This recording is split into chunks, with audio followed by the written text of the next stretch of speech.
বান্দা যখন ফিরে আসে ভাইয়া, কেউ যখন তওবা করে, ভুল বুঝতে পারে, আবার নতুন করে আল্লাহর কাছে ক্ষমা প্রার্থনা করে, কসম খোদা আল্লাহ তাআলা ভীষণ খুশি হয়।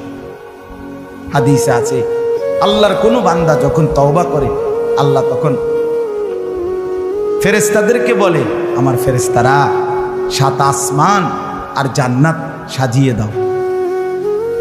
ফেরেশতারা জান্নাত সাজায়, আসমান সাজায়।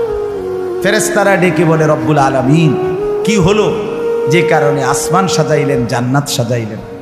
রব্বুল আলামিন তখন বলে, আসলাহাল আবদু মাওলাহু, এক ভেগে যাওয়া গোলাম আজকে তার মনিবের সাথে সম্পর্ক ঠিক করে ফেলছে।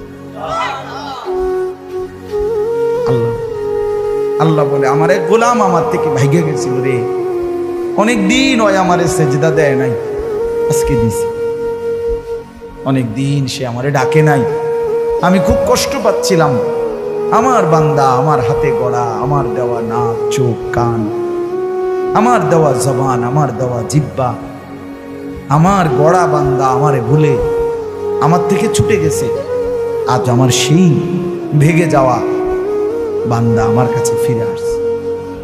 লাল্লাহু আশাদ্দু ফারাহান বিতাওবাতি আবদি, নবী সাল্লাল্লাহু আলাইহি ওয়াসাল্লাম বলেন, আল্লাহ তাআলা ভীষণ খুশি হয় বান্দা যখন তওবা করে।